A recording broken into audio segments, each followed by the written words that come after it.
सपना और निकिता दोनों ही सगी बहनें थी, पर सपना जितनी भोली मासूम थी, निकिता उतनी ही तेज। क्योंकि सपना और निकिता के माँ बाप गरीब थे, इसलिए वो दोनों में से किसी एक ही बेटी को पढ़ा पाते हैं। बहुत जल्द दोनों बहन की एक ही घर में शादी होने वाली थी। ऐसे ही एक दिन सपना की माँ उससे कहती है, सपना बेटी, तू और निकिता दोनों बहनें हैं। अब बहुत जल्द तुम दोनों बहन का एक ही ससुराल होने वाला है। अब तुम दोनों बहनों को अपना और अपने ससुराल वालों का ख्याल रखना है। और सपना बेटा, तुझ पर तो दो जिम्मेदारी हैं। अपने ससुराल के साथ अपनी और अपनी नकचड़ी और घमंडी बहन का ख्याल भी तुझे ही रखना है, ताकि ससुराल में उसे किसी तरह की परेशानी ना हो। माँ, हम सब जानते हैं, और वैसे भी अगर आप नहीं भी कहती तो भी हम अपने ससुराल में अपनी छोटी बहन का ख्याल रखते। अब इसी तरह से देखते देखते बहुत जल्द सपना और निकिता की शादी हो जाती है। शादी के बाद सपना एक जिम्मेदार बहू बनती है, तो वहीं दूसरी ओर निकिता अपनी सास रमा की लाडली बहू। क्योंकि निकिता सुंदर के साथ साथ पढ़ी लिखी भी थी, पर सपना ना तो सुंदर थी और ना ही ज्यादा पढ़ी लिखी। पर फिर भी रमा के बेटे ने सपना को अपनी बीवी के लिए चुना था। ऐसे ही एक दिन सपना रसोई घर में काम कर रही होती है, और तभी वहाँ उसकी बहन निकिता आती है। दोनों बहनों को एक साथ देख रमा निकिता से कहती है, कहने को तो तुम दोनों बहनों का एक ही ससुराल है, पर फिर भी तुम दोनों बहनें अपने ससुराल को अलग अलग तरीके से संभालती हो। जहाँ एक बहन नौकरानी की तरह है, तो दूसरी बहन मेरी प्यारी निकिता बहू, जो मेरी सुंदर बहू के साथ मेरी लाडली भी है। माँ जी, ये तो आपका बड़प्पन है जो आप मुझसे इतना प्यार करती हैं, और ना बाकी की सासें तो अपनी बड़ी बहू से प्यार करती हैं। अरे निकिता बहू, मैं भी अपनी बड़ी बहू से प्यार करती अगर वो तेरी जितनी सुंदर और तेज होती, पर मेरी बड़ी बहू तो बदसूरत है, गवार है। पता नहीं क्या देखकर मेरे बेटे ने इससे शादी करने की जिद की और इससे शादी कर ली। अब क्या कर सकते हैं माँ जी, हर किसी की पसंद मैं तो नहीं बन सकती ना। निकिता अपनी सास के साथ मिलकर अपनी सगी बहन का मजाक बनाती है, पर फिर भी सपना कुछ नहीं कहती। अब इसी तरह से कुछ महीने बीत जाते हैं, और एक दिन जब सपना के घर के काम कर रही होती है, तो निकिता जानबूझकर घर में चप्पल पहनकर आ जाती है और पूरा घर गंदा कर देती है। जिस पर सपना निकिता से कहती है, अरे निकिता, तुम कब सुधरोगी? अब तुम बड़ी हो गई हो। देखो, मैंने अभी पोंछा लगाया था और तुम गंदी सैंडल लेकर घर में घुस गई। हाँ, गंदी सैंडल लेकर आई हूँ घर में। तो निकिता, तू अपनी बड़ी बहन से कैसे बात कर रही है? तूने ये पूरा फर्श गंदा कर दिया है। पता है घर के काम करने में कितनी मेहनत लगती है? अगर घर में काम करने में मेहनत लगती है तो मेहनत करो ना। मैं भी तो मेहनत ही कर रही हूँ ना, बाहर नौकरी करके। मैं भी तो इस घर में पैसे देती हूँ, पर तुम क्या करती हो? मुफ्त की बस रोटियाँ तोड़ती हो। तुम जैसी लड़कियों को क्या मालूम कि बाहर जाकर पैसे कैसे कमाए जाते हैं। इतना बोलकर निकिता वहाँ से चली जाती है। अपनी बहन की ऐसी बातें सुनकर सपना की आंखों से आंसू आ जाते हैं, और ये सब कुछ सपना का पति अशोक देख लेता है और सपना से कहता है, सपना, आखिर तुमने निकिता को जवाब क्यों नहीं दिया? जिस बहन के लिए तुम अनपढ़ रही, जिस बहन के लिए तुमने मुझसे रिक्वेस्ट की और मुझसे शादी की, वही बहन तुम्हें इज्जत नहीं देती? उसे सच क्यों नहीं बता देती? मैं उसे सच नहीं बता सकती। अगर मैंने उसे सच बताया तो वो कभी मेरे सामने नजर नहीं उठा पाएगी, और मैं नहीं चाहती कि मेरी बहन मुझसे नजरें चुरा कर बात करे। इतना बोलकर सपना रोती हुई वहाँ से चली जाती है, और बेचारा अशोक भी चाहकर कुछ नहीं कर पाता। अब इसी तरह से कुछ दिन बीत जाते हैं, और निकिता अपनी बहन से नफरत करने लगती है। अब ऐसे ही एक दिन निकिता ऑफिस से घर आती है। उसके सर में दर्द होता है, और जैसे ही सपना अपनी बहन का सर दबाती है, निकिता एक बार फिर सपना को भला बुरा कहने लगती है।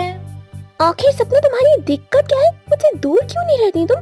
घर में भी मेरे साथ मेरे पीछे पीछे साई की तरह रहती थी, और मेरे ससुराल में भी मेरा साया बनकर मेरे साथ फिरती रहती हो। निकल जाओ मेरे कमरे से। मुझे ना तुम जरा भी पसंद नहीं हो। मुझे नहीं अच्छा लगता जब कोई मुझे अनपढ़ की बहन बुलाता है। इसलिए अनपढ़ वाली जिंदगी जीना बंद करो, और अनपढ़ की तरह बनकर रहना बंद करो, और मुझसे दूर रहो। पर निकिता, मैं तो सच में अनपढ़ हूँ। मुझे तो तुम्हारी तरह पढ़ना लिखना ही नहीं आता, और ना मैं तुम्हारी जितनी सुंदर हूँ। पर हाँ, मुझे खुशी इस बात की है कि तुम्हारी जेठानी मैं हूँ। तुम्हें कभी भी मेरी जरूरत हो तो बेझिझक मुझसे बात करना।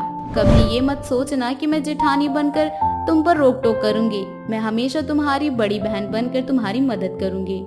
इतना बोलकर एक बार फिर सपना उदास होकर निकिता के कमरे से चली जाती है। ये सब देखकर अशोक को बहुत दुख पहुंचता है। वो चाहकर भी कुछ नहीं कर पाता। तो वहीं दूसरी ओर रमा भी सपना को परेशान करने के लिए जानबूझकर उसके कमरे के दरवाजे पर तेल गिरा देती है। पर सपना से पहले अशोक कमरे में जाता है और उसका पैर फिसल जाता है, जिस वजह से अशोक के कमर में काफी चोट लग जाती है और उसकी कमर की हड्डी टूट जाती है। पता नहीं सपना ये किसकी हरकत है, पर मुझे तुम्हारी बहन पर शक है, क्योंकि वो तुमसे नफरत करती है।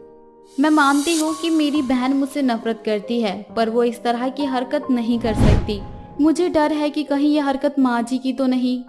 अपना नाम सुनकर रमा डर जाती है और रोने लगती है और रोते हुए अपने बेटे से कहती है, माफ कर दे बेटा, बहू सच कह रही हूँ, ये सब मैंने ही किया है, क्योंकि मुझे सपना बिल्कुल भी पसंद नहीं है। मैं नहीं चाहती थी कि तू सपना बहू से शादी करे, क्योंकि वो अनपढ़ है, और पता नहीं क्यों तूने इतनी अच्छी लड़कियों को छोड़कर इस अनपढ़ से शादी की। बस इसीलिए सपना बहू को परेशान करने के लिए मैंने ये सब किया, पर इसकी सजा मुझे भगवान ने दे दी।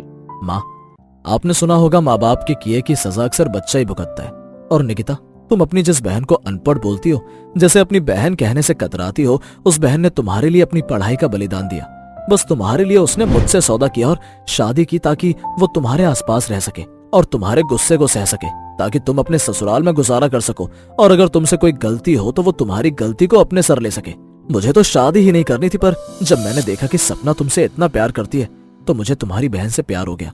पर तुम न जाने कैसी बहन हो जो आंख पर पट्टी बांधे बैठी हो। इतना बोलकर अशोक सबसे नाराज हो जाता है और रमा को अपनी गलती का एहसास होता है, जिसके बाद वो सपना से माफी मांगती है और फिर कभी उसे परेशान करने की नहीं सोचती। तो वहीं दूसरी ओर जब निकिता देखती है कि हर कदम पर उसकी बहन उसके साथ है, तो उसे भी अशोक की बातों पर विश्वास हो जाता है और वो भी अपनी बहन के लिए अपना नजरिया बदल देती है। गरीब विमला अपनी 9 साल की छोटी सी बच्ची कीर्ति के साथ रहा करती थी। कीर्ति बहुत होनहार और समझदार लड़की थी। विमला के पति की अभी हाल ही में मृत्यु हो गई थी, जिसके बाद गरीब विमला अपने घर में ही छोटी सी दर्जी की दुकान खोल लेती है।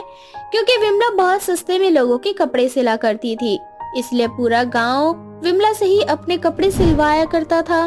विमला बहन, तुम्हारे कपड़ों का जवाब नहीं, तुम्हारे जैसे कपड़े इस गांव में शायद ही कोई सिलता होगा। ये तो मेरे माँ बाप की कृपा है कि उन्होंने मुझे सिलाई कढ़ाई सिखा दी। वो बात अलग है कि मेरे माँ बाप मुझे पढ़ा लिखा नहीं पाए, लेकिन उन्होंने मुझे इस काबिल बना दिया कि आज मैं अपना और अपनी बच्ची का पेट पाल सकूं। वही तो बात है बहन, जो भी कहो तुम बहुत किस्मत वाली हो। इतना सब कुछ होने के बाद भी तुमने किसी से कोई मदद नहीं ली। मदद भी किससे मांगती बहन, माँ बाप तो अब इस दुनिया में रहे नहीं, और जो बाकी के लोग हैं वो तो सिर्फ मौके का फायदा उठाना जानते हैं। अगर मेरे रिश्तेदार इतने ही भले होते ना, तो मेरे पति के गुजर जाने के बाद वो मुझे देखने जरूर आते। रिश्तेदार तो होते ही ऐसे। वैसे तुम्हारी बेटियां स्कूल जा रही है या नहीं? हाँ हाँ, जैसे मैं अनपढ़ रह गई, वैसे मैं नहीं चाहती कि मेरी बेटी भी अनपढ़ रहे।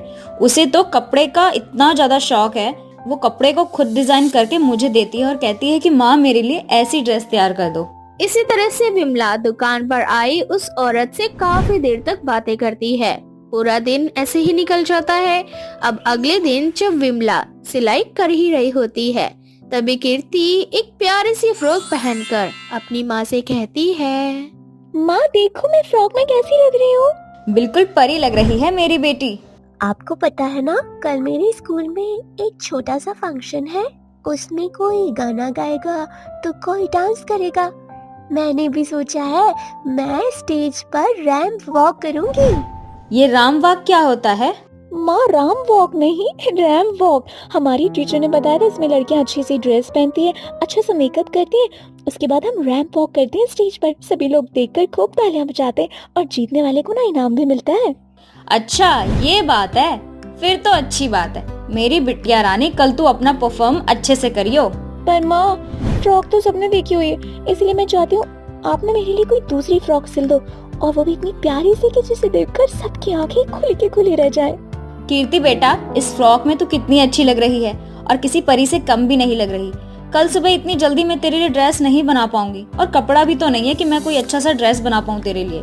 मुझे कुछ नहीं पता माँ, कल के फंक्शन में मुझे ही जीतना है और इसके लिए मुझे नई ड्रेस चाहिए। अगर आपने मुझे नई ड्रेस बना के नहीं दी तो मैं कल स्कूल नहीं जाऊंगी। इतना बोलकर कीर्ति अपनी माँ से नाराज होकर सो जाती है। बेचारी विमला के पास न इतने पैसे थे और न ही इतना समय कि वो मार्केट से कुछ कपड़े लाकर अपनी बेटी के लिए नई ड्रेस सिल सके। अब क्या करूँ, इतनी जल्दी नई ड्रेस कहाँ से बनाऊं? इतना बोलकर विमला सारे कपड़े ठीक करने लगती है। तभी उसकी नजर बचे हुए छोटे छोटे कुछ कपड़ों के पीस पर जाती है। अब विमला ग्राहकों के बचे हुए कपड़ों में से पूरी रात जगकर अपनी बेटी के लिए एक बहुत प्यारा सा गाउन बनाती है। और सुबह जब कीर्ति की आँख खुलती है तो विमला अपनी बेटी को वो गाउन दिखाती है। मेरी प्यारी बेटी का प्यारा सा गाउन तैयार हो चुका है। अब बताओ मेरी परी, ये गाउन कैसा है? अब तक की सबसे सुंदर ड्रेस, अब तो मैं इसे ही पहन कर जाऊंगी। माँ, आप दुनिया की सबसे अच्छी माँ हो।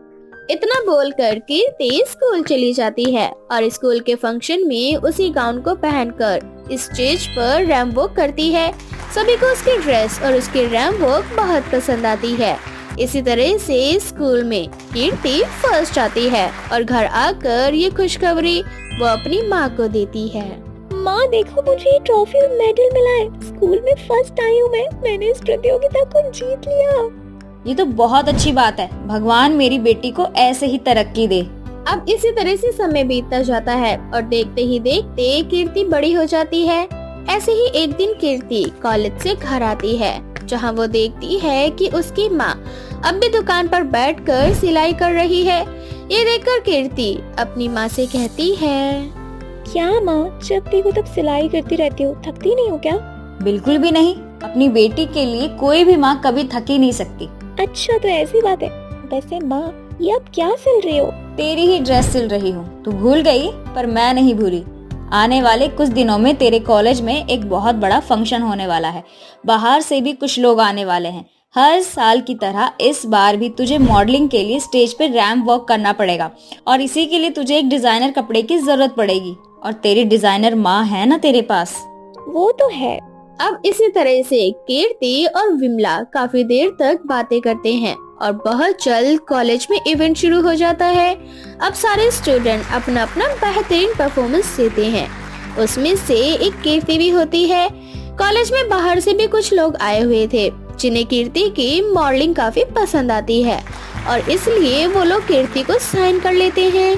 देखिए कीर्ति जी, हम इंटरनेशनल लेवल पर काम करते हैं। अगर आप इस रिजॉर्ट को जीत जाती हैं तो आप मिस इंडिया बन जाएंगी। आपके पास एक बहुत बड़ी अपॉर्चुनिटी खुद चलकर आई है। क्या सच में? अगर मैं इस रिजॉर्ट में जीत जाती हूँ तो क्या मैं मिस इंडिया बन जाऊंगी? जब ये खुशखबरी माँ सुनेंगी तो माँ कितनी खुश होंगी। मुझे मंजूर है। ठीक है, तो कल आप हमारे ऑफिस में आ जाना, ये हमारा कार्ड है। वो आदमी कार्ड देकर वहाँ से चला जाता है तो वहीं कीर्ति घर जाकर ये खुशखबरी अपनी माँ को देती है। अब अगले दिन कीर्ति उसी ऑफिस में जाती है जहाँ वो इस शो के लिए सिलेक्ट की गई थी। कीर्ति जी, आप इस शो के लिए सिलेक्ट हो चुकी हैं और आपकी फैशन डिजाइनर ये होगी। अब से आपके सारे कपड़े ये डिजाइन किया करेगी। पर मेरे सारे कपड़े मेरी माँ बनाती है। कीर्ति जी, समझने की कोशिश कीजिए। आपका कपड़ा जो भी बना रहा है वो एक बड़े लेवल पर फैशन डिजाइनर है। हम अपने शो में इतना बड़ा रिस्क नहीं ले सकते। हम आपको अपनी माँ के बनाए हुए कपड़े नहीं दे सकते। उस आदमी की बात सुनकर कीर्ति को बहुत बुरा लगता है। एक तरह से कीर्ति की सारी उम्मीद टूट जाती है और कीर्ति हार नहीं मानती और वह सभी के खिलाफ जाकर अपनी माँ के बनाए हुए कपड़े पहनती है और इस शो को भी जीत कर दिखाती है। मैं और मेरी माँ बहुत गरीब है। मैं छोटी थी जब मेरे पापा का देहांत हो गया था। मेरी माँ एक दर्जी है और ये कपड़े भी मेरी माँ के बनाए हुए हैं। भले ही यहाँ पर बहुत लोग होंगे, बड़े बड़े फैशन डिजाइनर, भी मेरी माँ के जैसे कपड़े मेरे लिए कोई नहीं सिल सकता। और आज उन्हीं के कपड़ों की वजह से शायद मैं मिस इंडिया भी बनी हूँ। मिस इंडिया का ताज जीतने के बाद कीर्ति को हर इंसान पहचानने लगता है और इस तरह एक गरीब दर्जी वाली की बेटी मिस इंडिया बन जाती है।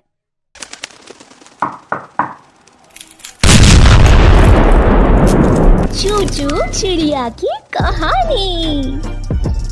सुंदरबन जंगल में सुंदरी कौवे अपने बेटे कालू कौवे और बहू चिंकी चिड़िया के साथ रहा करती। चिंकी चिड़िया कुछ समय पहले शादी करके घर में आई थी। चिंकी बेहद खूबसूरत और समझदार चिड़िया थी। उसने ससुराल में आकर घर की सारी जिम्मेदारी बहुत अच्छे से संभाल ली थी। उसकी सास सुंदरी कौवे भी चिंकी चिड़िया से बहुत खुश थी। नई नवेली दुल्हन को देखने के लिए बबली कबूतरी अपनी पति बंटी कबूतर के साथ आती है। सुंदरी बहन, तुम्हारी बहू तो वाकई में बहुत ही खूबसूरत है। मैं 2-3 दिन से बंटी जी से कह रही थी मुझे नए नवेली दुल्हन को देखने जाना है। बबली बहन, तुमने अच्छा किया जो तुम मेरी बहू को देखने आ गई। चिंकी बहू, तुम मेहमानों के पास बैठो, मैं बाहर से मेहमानों के लिए कुछ खाने के लिए लेकर आती हूँ। जी सासू माँ। बहू, मेरे पास रसोई में आकर मेरी बात सुनो। फिर सुंदरी कौवी चिंकी चिड़िया को रसोई घर में ले जाकर उससे कहती है, मेरे पास पैसे थोड़े से ही है, क्या दूध है घर में?